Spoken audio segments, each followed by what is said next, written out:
I'm George from MovieWeb. How are you, Simon? I'm good. How you doing? Good. I'm so excited to talk with you. I've wanted to for a very long time.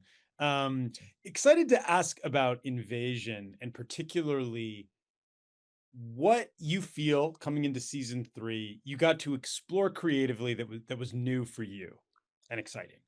Yeah, I think season three is definitely the most unique season. And the biggest part of it for me was in the first two seasons, we're telling these parallel stories of different disparate characters sort of scattered all over the planet. And those main characters all finally come together this season. They're smashed together and forced to become or not become a team on a mission. And that, for me, this idea that these characters that I've been living with for years now, audiences might have been living with for almost 20 hours of storytelling, that those characters who, come from such completely different universes in a way, almost like they're aliens to each other too, that they actually have to come together and that they're going to share screen time and they share scenes. And we're not in the parallel storytelling world anymore. We're in a singular driven propulsive mission with these characters. That's really special this season. And then the other part is on the alien side, we show the apex aliens or the sentient aliens who are really responsible for this invasion. And they're very different looking than anything that we've done in the past. And they're very different in their behavior than anything we've done in the past.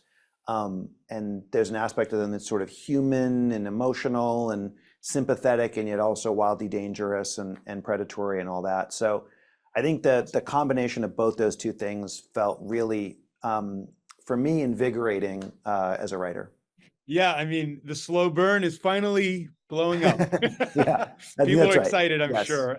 yes. And this has always been about relationships too, and I feel like Mm. that's core to a lot of your work. Whatever high concept stuff, excuse me, there's a helicopter going over me. Whatever high concept stuff is going on, and I'm curious to ask you because creatively, when you're doing something like on the scale of a Star Wars, a Star Trek, where do you find your creative foothold in that universe? Because you do find a way to tell personal stories, but it's a very different situation, of course, to find them. Where do I you think find them personally in your when you approach those?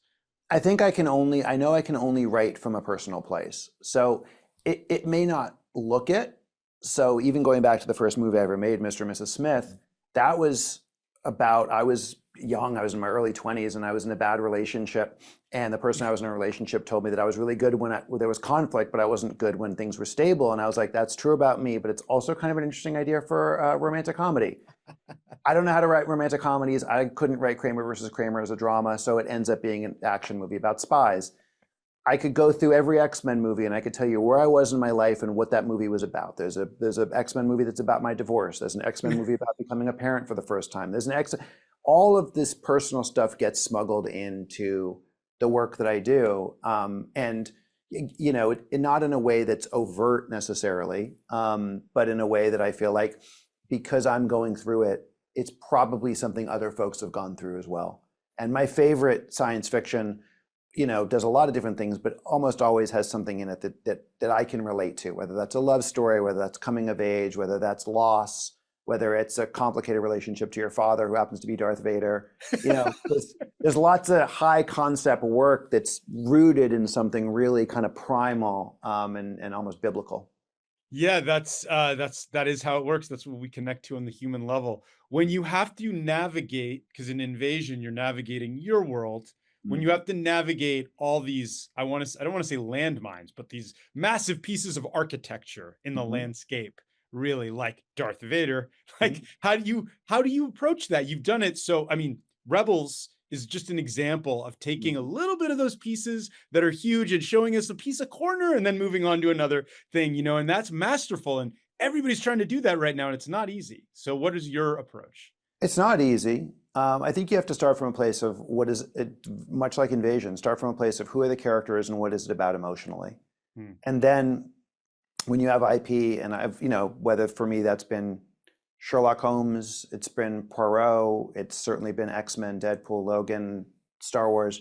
Like in these worlds, you find a way to integrate this personal emotional story into either existing characters, if it's like the X-Men, or new characters like Star Wars Rebels, and figure out how they're going to move through the world and touch the things that as a fan you want to see. It's still quite personal because I certainly listen to fans and read way more than I should on the internet for my mental health, but I also, I want to know what fans want, and I also trust my own compass as to what I want as a fan. And so, like, I get excited to do Days of Future Past, but there are changes that I make along the way because they're personal choices of that was a time in my life where I really needed to learn how to hope again. And so that's what that movie becomes about. That isn't exactly what the comic was about. So yeah, I mean, it's a strange balance, and I don't think there's any true math or science to it. It is a touch feel thing, and Yeah. a lot of it also, one thing that's great about movies and television is they're iterative. So unlike a book, I mean, a book's iterative too, but once it comes out, there's so many drafts and conversations and cuts and reshoots and ADR of anything that you make. There's just a lot of opportunity to keep like finding ways to, pull in the strands that you, me, fans want to see. Well, I have to wrap, but I really appreciate that you consider how to make what people love a part of it in a new way. That is very valuable to all of us. So thank you Oh, so thanks. much, and good luck on the show, and talk to you next Thanks. time. Bye, Yeah, yeah. everyone. Great talking again.